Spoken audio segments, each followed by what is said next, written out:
Olá, olá, olá, muito bom dia, meu amigo Sérgio. Tudo bem com você, Sérgio? Bom dia, Alfredo. Bom dia a todos que nos acompanham aí no seu canal. Aqui comigo está tudo bem, graças a Deus, né? Temos muitas novidades aqui de Minas. Pois é, as novidades de Minas, elas são muito importantes para o Brasil, não só pelo impacto eleitoral de Minas, mas pelo impacto político de tudo que acontece em Minas. Com a transformação do Rio e também a destruição política de São Paulo e da Bahia, Minas cresce nesse conceito de ser um pilar fundamental da democracia, pelo colégio eleitoral, pela postura e pela luta dos mineiros, historicamente, em defesa da liberdade. Mas o quadro de Minas, como é que está aí a coisa, meu caríssimo Sérgio? A situação aqui em Minas ela está indefinida, graças à falta de posicionamento do governador, né? O governador Zema, ao contrário da boa imagem que ele tem aí no Brasil, por quem não conhece o Estado, né? Ele é muito indeciso, não consegue tomar decisões e acabou dispensando o apoio do Bolsonaro, né? Do outro lado do espectro, o candidato do Lula é o péssimo Calil, né? Que foi prefeito em Belo Horizonte, fechou a cidade aqui 6 meses. Belo Horizonte hoje é a capital nacional dos mendigos e das placas de aluga-se. Eu não sei quanto tempo que você não vem a Belo Horizonte, Alfredo, mas quando você vier aqui, você vai ficar escandalizado. O centro da cidade virou um favelão, né? Graças à administração do Calil, que administrou a prefeitura junto com o PT, porque ele foi eleito em 2016 com o vice sendo do PT. E na prática, como ele não tinha quadros, ele acabou aproveitando os quadros dos períodos anteriores, né? O PT está administrando Belo Horizonte há mais de 30 anos aí, seja diretamente, seja através de títeres, né? E essa situação estadual, ela ficou muito indefinida, porque o Zema, em momento nenhum, quis fechar um acordo com o Bolsonaro. Acabou surgindo a candidatura de Carlos Viana, que é um senador aqui de Minas, ao governo do Estado. E ele obteve um aval, digamos assim, do presidente Bolsonaro. Essa indecisão do Zema pode acabar gerando um segundo turno em Minas, né? E aí tudo é imprevisível, porque é outra eleição. Eu tinha desligado aqui, mas para escutar você. Agora, que levou o Zema? Porque o Zema tem uma eficiente assessoria de comunicação, ou muito mais, uma simpatia natural pela questão do Zema. Mas essa dubiedade dele em Minas é do quê? É da falta de pulso dele, ou da postura, ou ele tem medo? O que faz do Zema um covarde? Olha, eu participei do projeto do Partido Novo, né? Desde 2014, fui candidato a deputado em 2018 pelo Partido Novo, né? Então eu conheço muito bem internamente o partido, constituído de muitos filiados, pessoas honestas, pessoas com perfil mais de direita. Mas a realidade é que o João Amoedo ele é um esquerdista disfarçado, é o famoso melancia, né? Então ele começou uma perseguição aos apoiadores do Bolsonaro dentro do partido, e isso levou a perder mais de metade dos filiados, muitos quadros políticos capacitados saíram do Novo, e na minha avaliação, o Zema ele ficou cercado ali de esquerdistas. Eu costumo falar que os assessores deles, assessores com C cedilha, né, são esquerdistas.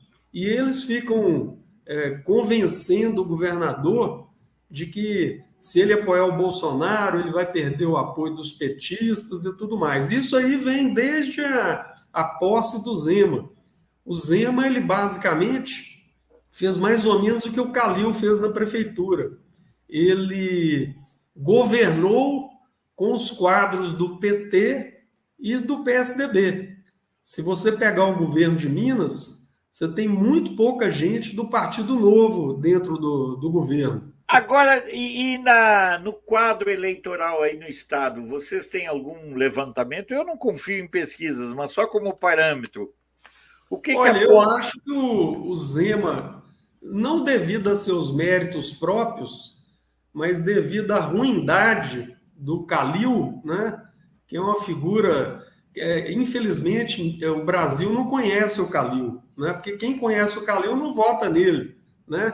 É uma figura grosseira, arrogante, autoritária, é uma figura bem assim, deplorável, né? Devido a essas características do Calil, mais do que a outros fatores, o Zema tem a preferência popular. Eu diria que as pesquisas aqui em relação ao governo estão mais ou menos corretas. O Zema tem aí em torno de 40% dos votos, o Calil tem em torno de 25%, e o senador Carlos Viana deve estar rondando aí aos 10%, 15%. Então, os números que eu considero mais próximos da realidade seriam ao redor disso. Só que há 6 meses atrás, 4 meses atrás, a vitória do Zema no primeiro turno era dada como certa. Ele errou também na escolha do vice, porque o vice que o Zema queria era o Eduardo Costa, um radialista aqui da Rádio Itatiaia, que é uma das maiores emissoras do Brasil, uma figura assim inatacável, né? Uma pessoa do bem, queridíssima.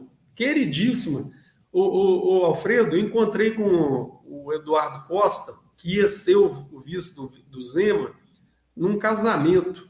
E ele sentou ao meu lado na mesa. De 9 horas da noite até 3 horas da manhã é fila de gente querendo abraçá-lo, cumprimentá-lo, tirar foto com ele e tudo mais. Então, existia uma expectativa de ele ter uma grande popularidade na região metropolitana, que ele desse a vitória ao Zema no primeiro turno. Mas o Partido Novo, por uma série de motivos, aí, optou por colocar um quadro do Novo, um ex-vereador de Belo Horizonte, que não é muito benquisto no meio político, né? Isso foi mais um agravante que vai dificultar a eleição do Zema aqui em Minas. Agora, Sérgio, você é um cara sempre muito ponderado, a gente já conversa há muito tempo, né, Sérgio? Sim, verdade. E a questão, por exemplo, aí da disputa presidencial, como é que você vê? Olha, eu vejo a disputa em Minas, baseado até na minha experiência no norte de Minas, porque o que aconteceu em 2018? Eu era candidato a deputado estadual pelo Partido Novo, né, que tinha o João Amoedo como candidato. Mas eu fiz uma negociação no partido que eu não apoiava o Amoedo, porque eu vejo o Amoedo como esquerdista, né? Então, já naquela ocasião, eu fiz campanha no Norte de Minas para o presidente Bolsonaro, mesmo estando no Partido Novo, né? E, na época, Alfredo, a tarefa era uma tarefa de Hércules, porque o norte de Minas, aquela tampa superior de Minas, são cerca de 300 municípios aí, em números redondos.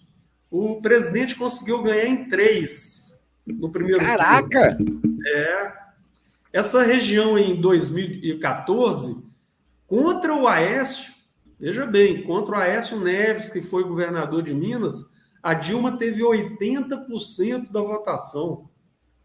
Então, em 2018, a gente fez um trabalho intenso na região a favor do Bolsonaro e se conseguiu, na época, em torno aí de 35-65 contra o Bolsonaro, aí, a grosso modo, tá? Andando pela região hoje, eu vejo que o eleitorado do Bolsonaro cresceu muito, mas muito mesmo.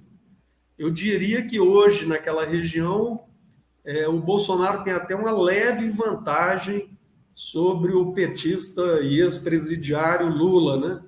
Então, eu colocaria aí entre meio a meio para alguma coisa entre 55 e 45. Então, isso nos permite concluir que na hora do vamos ver mesmo, na hora de depositar o voto na urna, com certeza que em Minas eu acho que o presidente vai ganhar a eleição. E isso é um bom indicador, porque Minas sempre foi o fiel na balança, porque a gente tem a região norte, que é muito parecida com o Nordeste, e nós temos a parte de baixo, que é muito parecida com a região Sudeste, né? São Paulo, Rio de Janeiro e tal. E ganhar em Minas pode ser uma diferença aí que vai reeleger o presidente Bolsonaro. A questão, estão perguntando muito aqui se o apoio do Bolsonaro pode catapultar a campanha do Carlos Viana. Qual é a sua opinião? Eu acho que já catapultou a palavra. Já impulsionou. Pô, sacanagem, né, Sérgio? Pô, isso não é coisa que se faça com amigo, não, né? Já impulsionou a isso, ficou melhor. Já impulsionou. Porque o Carlos Viana, ele é um senador que o que se reclama dele aqui em Minas é que ele tem origem no rádio, na televisão, e ele sempre no rádio e na televisão era aquele cara decisivo, sem dúvida sobre nada e tal. Quando ele virou senador, ele adotou o estilo nem a favor nem contra, muito antes pelo contrário, né? Isso aí prejudicou demais a imagem dele no Estado. Então, o público bolsonarista tem uma certa resistência ao nome do senador. Apesar de não existir nenhuma mácula em termos de corrupção ou de alguma coisa negativa, o meio de direita bolsonarista em Minas tem uma certa resistência ao nome dele por achar ele muito isentão, né? E isso aí dava para ele uma votação muito baixa. Com o apoio do presidente, a gente acredita que ele pode crescer muito, né? E pode tirar essa eleição das mãos do Zema, uma eleição que ia ser fácil, né? Então, ele pode crescer muito, é imprevisível, mas acho que pode crescer bastante aí ao ponto de chegar na votação. No segundo turno ou não? Como? Ao ponto de estar no segundo turno? Isso é imprevisível, né? Porque a capacidade da equipe do Zema de fazer bobagem é interminável, né? Então, eu costumo dizer o seguinte: o Zema, em 2018, entrou na corrida política, ele mesmo falava que estava para pegar experiência, que não sabia nada de política, que estava ali para aprender e tal. Então, ele ganhou uma eleição perdida. Mas como a equipe dele é muito incompetente, ele pode acabar perdendo uma eleição ganha. Olha só. Agora, e quem é que o Zema está apoiando para presidente da República? Não, o Zema, ele tem dificuldade. Se o Zema chegar num bar e o garçom perguntar para ele se ele quer água com gás ou sem gás, ele fala que vai pensar, né? Pô, quase que me afogo aqui com café, pô. Ele não apoia ninguém, ele apoia só ele mesmo, né? É um grande desafio. Agora, Sérgio, você, principalmente na região norte de Minas, que é uma região bonita, né? Sim. Você tem uma força muito grande, você mesmo colocou, você anda muito nessa região, São em torno de 300 municípios ali? Isso. Como é que está? O que você tem de proposta? Porque proposta pode fazer, só não pode ainda para a etapa seguinte. Mas quais seriam? O que você pensa de efetivo de trabalho para aquela região dentro do Congresso Nacional? Eu tenho um histórico, né, de trabalho político, porque eu não comecei como candidato, eu comecei como ativista, né? Eu, outro dia, conversando com um amigo, ele falou: eu te conheci durante o referendo do desarmamento em 2005.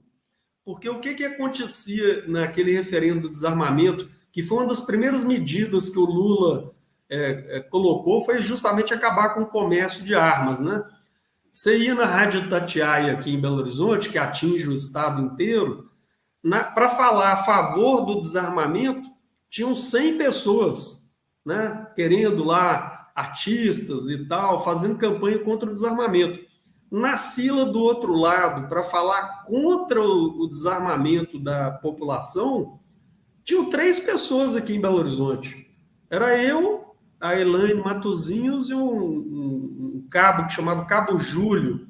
Então, eu já defendi essas pautas da direita antes de conhecer o Bolsonaro. Eu fui conhecer o Bolsonaro em 2018. Eu estou citando exemplos aqui de 2005. Ou seja, tem quase 20 anos.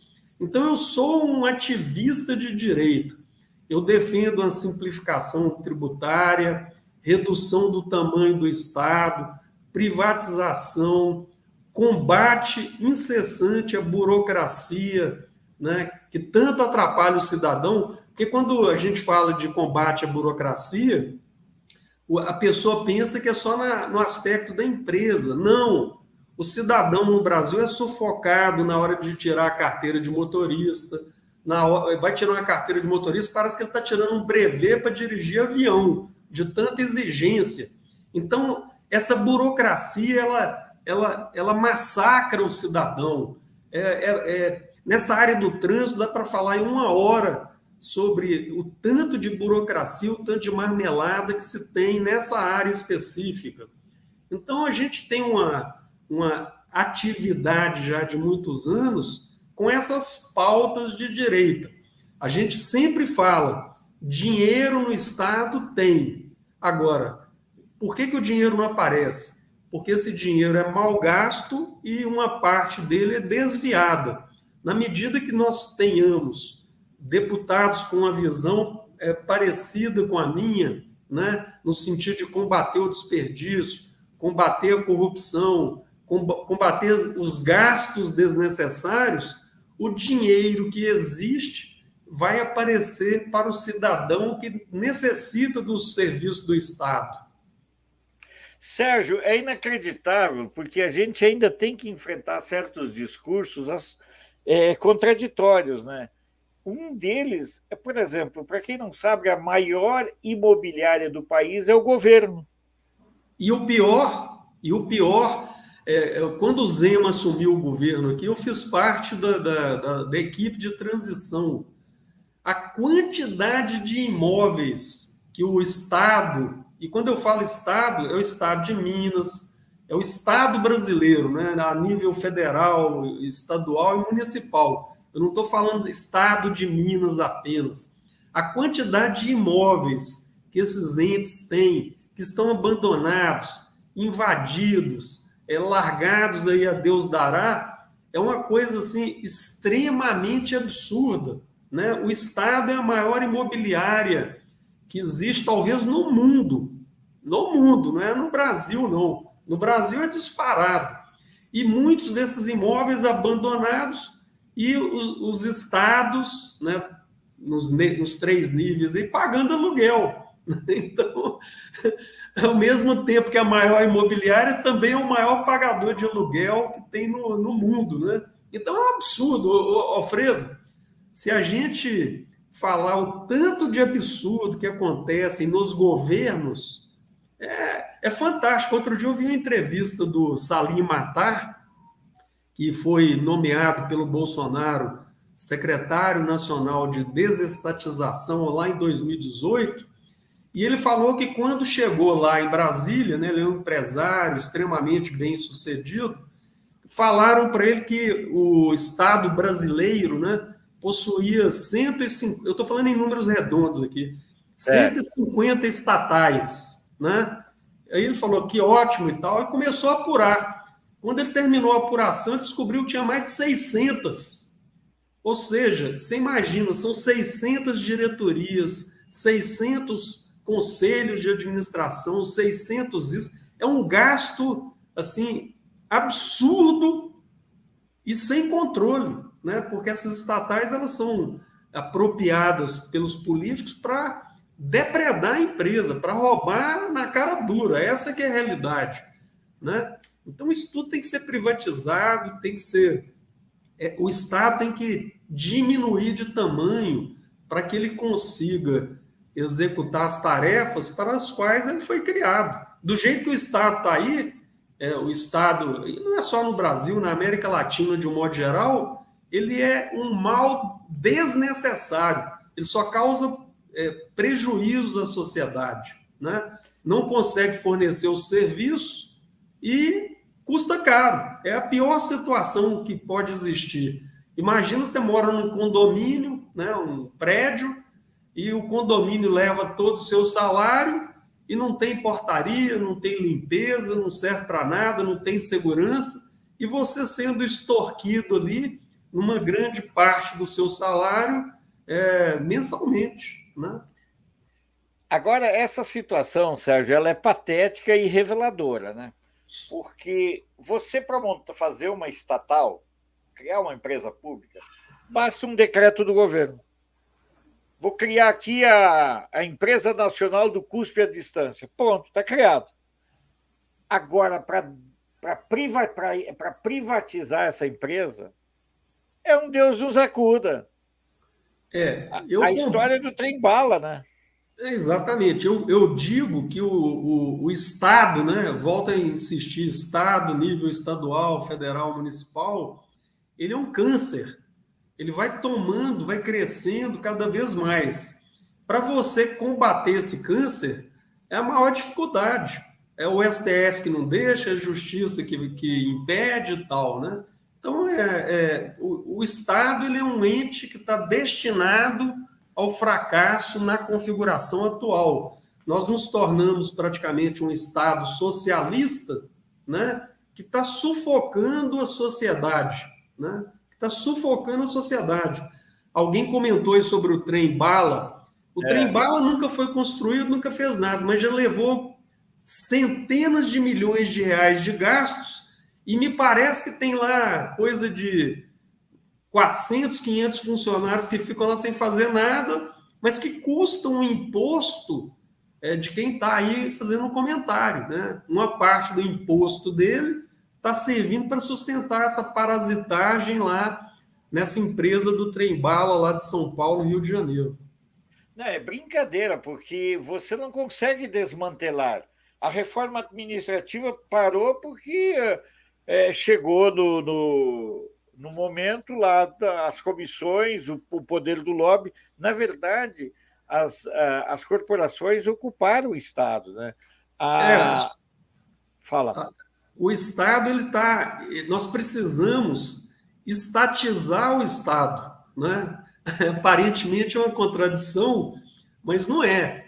O Estado está dominado por grupos de empresários, grupos de empresários parasitas, não é empresário aí, dono de padaria, do pequeno comércio, não. Grandes empresários são esquerdistas. Isso é uma coisa que muita gente acha engraçado. O grande empresário ele é esquerdista. Ele quer mais Estado, ele quer dominar o Estado, quer ser favorecido pelo Estado. Está dominado também por corporações. A corporação do judiciário, a corporação aí dos políticos. Esse Estado está contaminado e dominado por essa gente que, na sua maioria, são esquerdistas, né? Então, o Estado deixou de ser Estado. Ele precisa ser estatizado. O Estado que nós temos hoje como modelo, não somente no Brasil, mas na América Latina inteira, a Argentina é um exemplo, é dominado por grupos.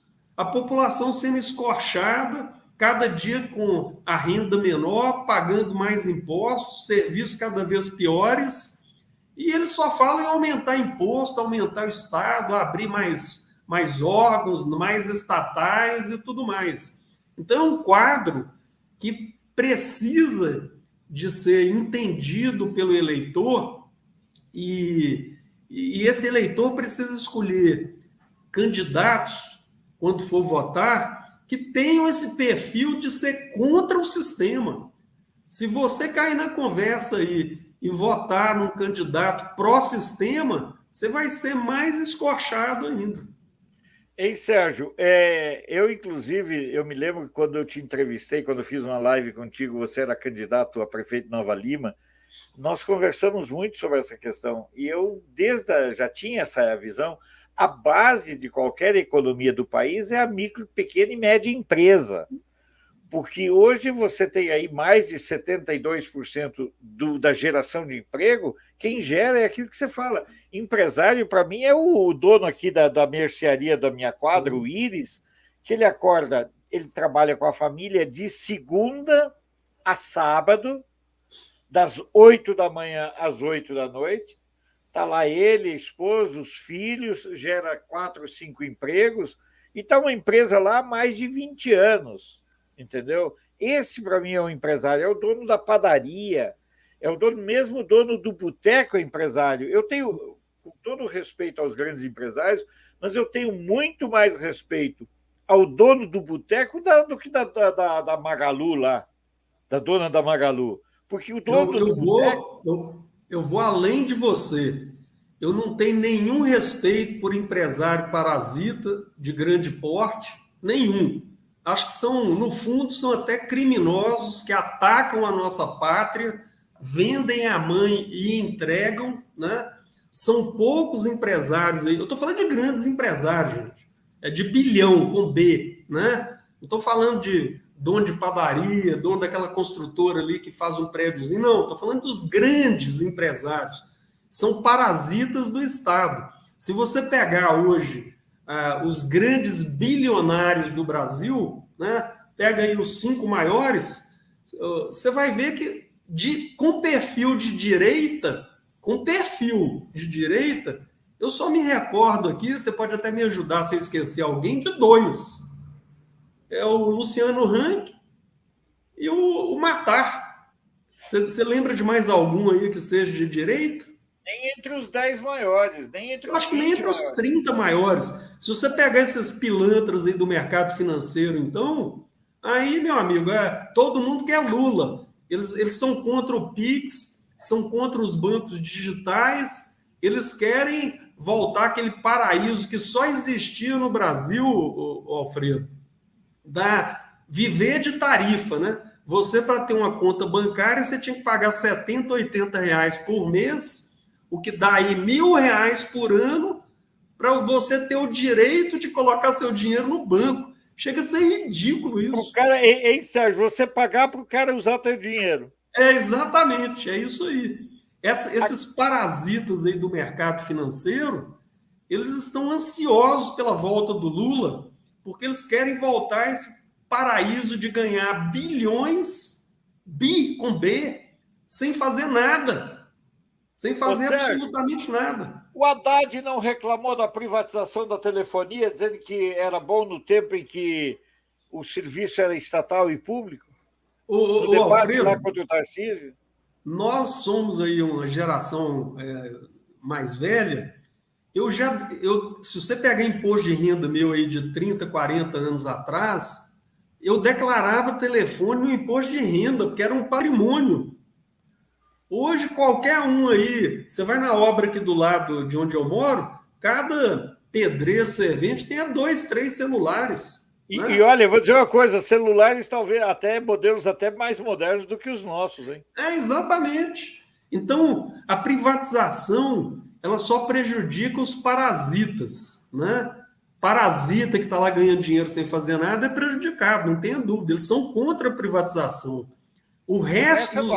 Essa do Haddad, para mim, foi assustadora, porque, por exemplo, ontem eu fui aqui na banquinha e comprei um novo número, que eu quero porque uma pessoa amiga minha vai viajar e não quer para manter contato com ela. Você comprou, porra, pagou quanto? R$ 15 com R$ 10 já de crédito.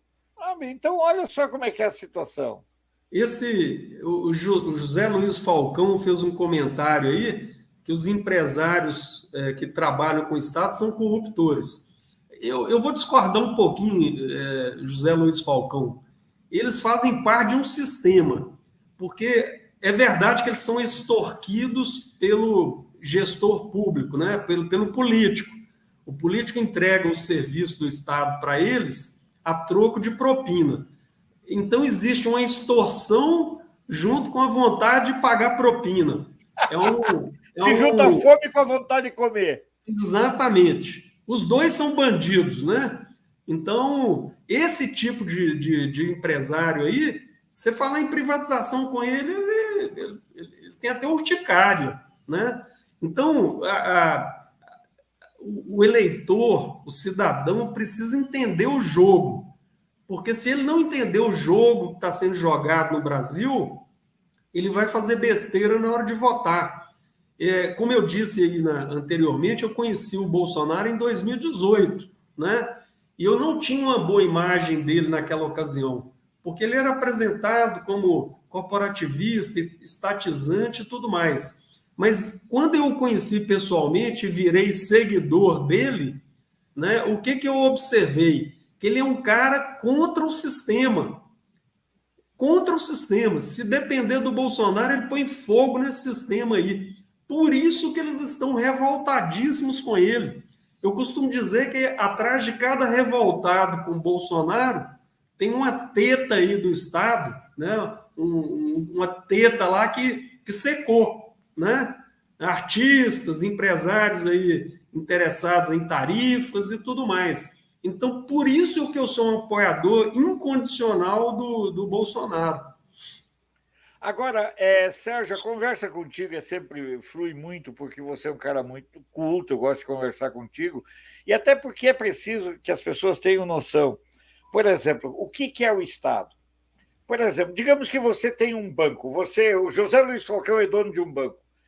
Para o José Luiz Falcão conseguir um código de desconto, ele vai pagar milhões de propina até ele conseguir oferecer o consignado dele. Ele vai pagar, eu falo isso porque lá em 2005, 2004, eu intermediei a aproximação de um grupo financeiro para tentar aprovar um código de descontos no governo federal. Foi via o José Alencar que eu procurei. Cara, na época, a taxa que me cobraram era coisa de 5, 6 milhões de dólares para que aquela instituição ganhasse um código de desconto. Olha o que é a propina. Observe uma construtora. Quando eu não vou nem falar aqui em propina nem nada, mas o que era a MRV antes do Minha Casa Minha Vida? Eu me lembro que ela tinha uma lojinha aqui no centro de Brasília, pequena, era um escritório abandonado. Puf, explodiu. Quer dizer, é essa relação que nós temos que parar, certo? Desse tipo de fluxo financeiro que é perigoso. Essa relação, porque a relação dos empresários com o Estado e do Estado com os empresários, ela tem promiscuidade de parte a parte. Exatamente. Foi o que eu disse, né? O que o cidadão claro que não existe empresário santo, não. Empresário que faz... Olha, eu vou dizer para vocês, eu tenho uma revista, parou de circular agora, deve voltar o ano que vem. Mas parou de circular por quê? Primeiro, por causa da pandemia, mas nos governos da esquerda, porque você tinha que pagar propina, que herdou uma prática dos governos do FHC. Então, eu fazia a revista com iniciativa privada, algumas outras coisas, mas é muito difícil, porque se você for fazer com o Estado, você paga aqui. Você paga os 20% da comissão de agência, que é lei, né, Sérgio? Sim. Aí você paga 10% para conseguir o anúncio, e mais 10% para ele te pagar. Quer dizer, custa 40%. É uma barbaridade, né? Agora, se você não aceitar, você vai morrer. Eu morri. Pois é. E se a gente voltar no passado, e qual que era o esquema do Marcos Valério? Era exatamente esse, né? Ele fazia da publicidade uma lavagem de dinheiro para propina. O que o cidadão precisa entender é que quando o Estado entra regulamentando qualquer assunto, né, isso vai ter, para construir um prédio tem que ter tal altura, tem que ter tal afastamento, cria um monte de dificuldade, tudo é difícil, tudo é complicado, para depois vender as facilidades. A regulamentação basicamente é isso: é criar dificuldade para depois vender as facilidades. E essas facilidades custam caro pro cidadão. Para o cidadão. Você quer ver um exemplo que eu tomei conhecimento aqui em Nova Lima? Fiquei sabendo, né, que o Ministério Público está de posse de uma gravação de um secretário aqui da prefeitura, né, da cidade, cobrando 4 milhões de reais para autorizar uma empresa a construir a sua sede, né, a sua escola aqui no município. É isso aí que é o Estado brasileiro. Né? Lembrando que o Olívio Dutra proibiu a Havan de se instalar em Porto Alegre, quando ele era prefeito e governador, porque tinha a Estátua da Liberdade. Pois é isso aí. Sérgio, sempre é um prazer, sempre é um aprendizado muito. Estou saudando aqui o José Ibanez, também está sempre conosco. Para conversar contigo é sempre um aprendizado, é sempre um momento muito legal. Obrigado pela sua entrevista, Sérgio. Espero que a gente volte a conversar outras vezes, ainda depois do dia 15, quando você possa colocar, inclusive, o seu número de candidato. Agora não pode, essa é a hipocrisia.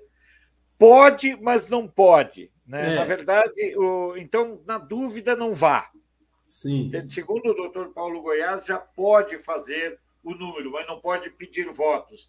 Então, na dúvida, vamos deixar os dois de lado, não vamos falar do nome, até porque o Sérgio estará de volta aqui conosco, com certeza, para, no mínimo, outras entrevistas, porque é muito difícil você referendar e referenciar.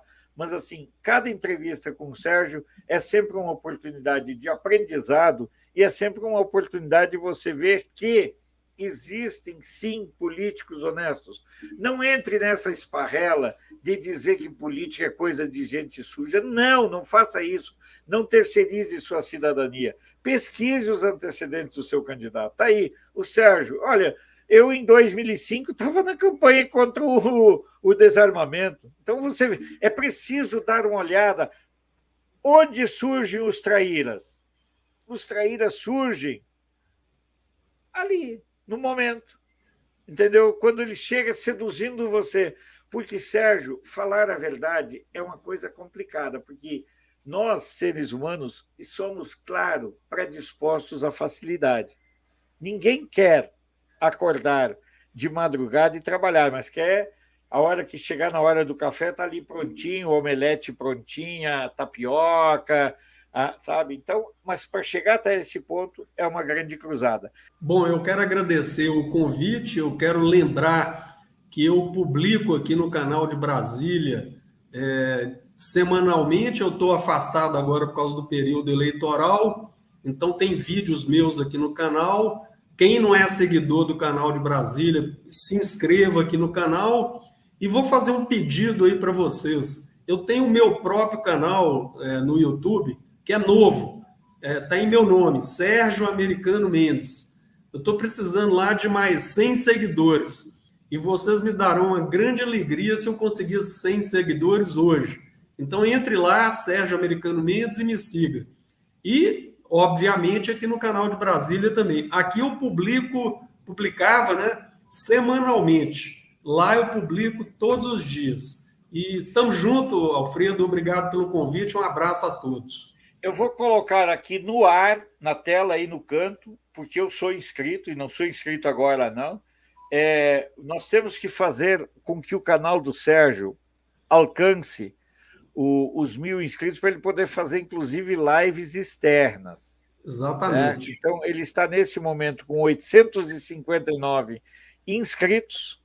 Nós vamos, eu vou anotar até aqui do lado, está aí o nome. É esse o teu canal, né, Sérgio? Exatamente. Eu estou precisando de mais cento e poucos inscritos para poder fazer live direto externa aí. 141, está precisando de 141 inscritos. Então, a partir de agora, eu vou anotar aqui, ó, eu vou anotar e vou começar a pedir para as pessoas, porque eu realmente eu gosto muito do trabalho do Sérgio, ele sabe disso, sabe?